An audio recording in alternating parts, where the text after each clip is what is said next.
Allez, bonjour, nouveau numéro de Megatrend sur Boursorama. Et aujourd'hui, on se demande si le pic d'inflation est enfin, diront certains, derrière nous. Bonjour Bastien. Bonjour.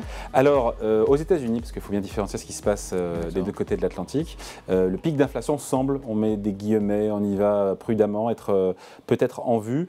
L'inflation, il y a des signaux qui montrent qu'elle est enfin sur une pente descendante là-bas. Est-ce qu'on en est certain, sachant que beaucoup de chiffres plaident en ce sens. Voilà. Est-ce que le pic est passé?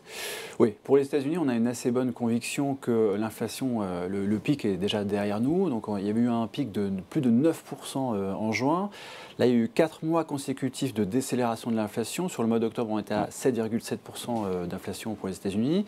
Si on regarde un petit peu devant, il y a plusieurs éléments qui nous font penser que l'inflation va continuer à ralentir.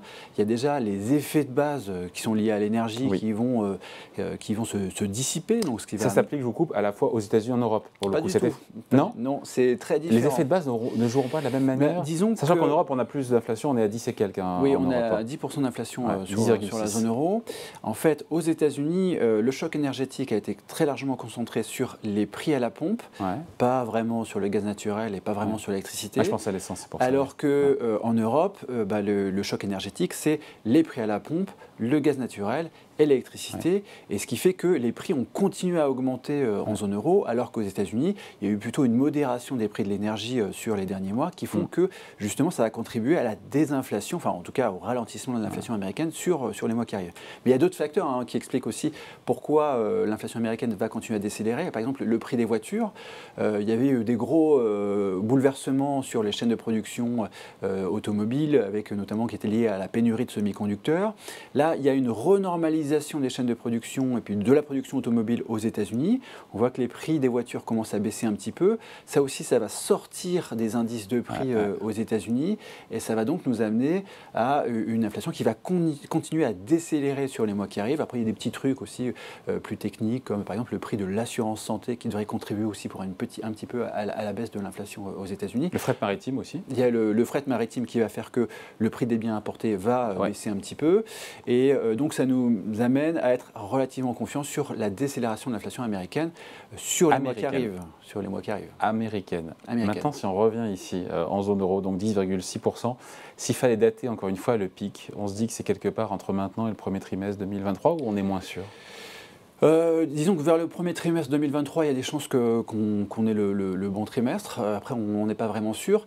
La difficulté, c'est que l'Europe, elle subit un choc énergétique qui est bien plus fort que les États-Unis, on l'a dit tout à l'heure, avec les prix du gaz naturel et de l'électricité qui ont très fortement augmenté sur les marchés de gros. On est, disons, 5, 6, 7 fois au prix qu'on avait sur les 20 dernières années. Donc les prix ont vraiment très fortement augmenté sur les marchés de gros.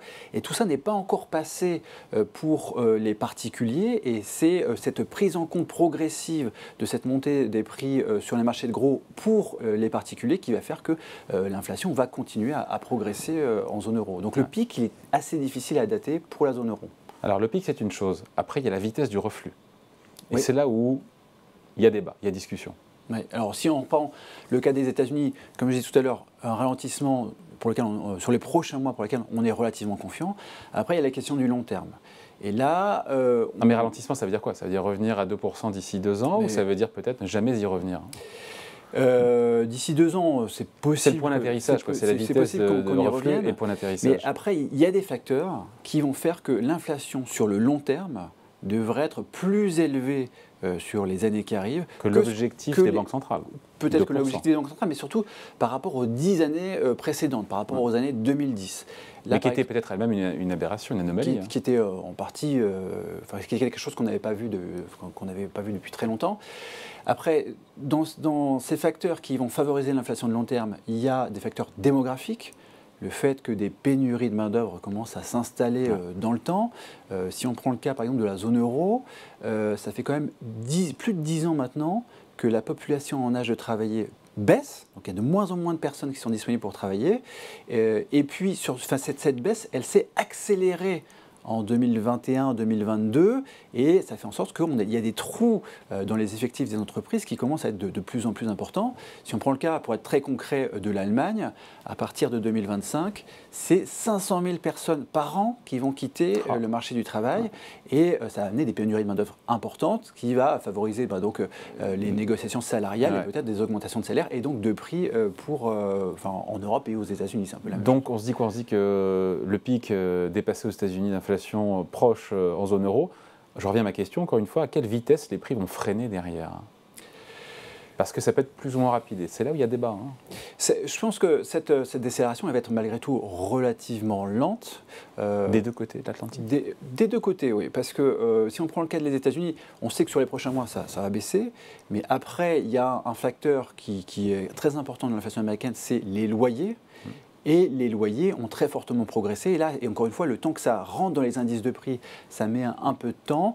Et on va rester avec une inflation sous-jacente qui va rester relativement, plus élevée que les 2% pour une certaine période de temps à cause des loyers. Et on atterrit où? On finit là-dessus, entre l'Europe et les États-Unis, l'inflation sur 2024. Pardon, c'est loin, il peut se passer plein de choses évidemment, mais on atterrit vers quelle zone? Vers vraisemblablement des taux d'inflation qui sont plus élevés que les cibles d'inflation de 2%. Oui. On peut imaginer du 3% en zone euro et aux États-Unis d'ici 2024, comme vous venez de dire. Ce qui ne serait pas dramatique, même si ce n'est pas l'objectif des banques centrales. Mais ça dépend pour qui.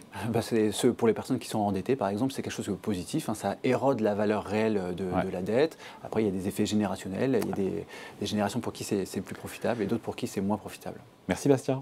Merci. Et Megatrend revient bien sûr dans 15 jours ici, chez vous, sur Boursorama.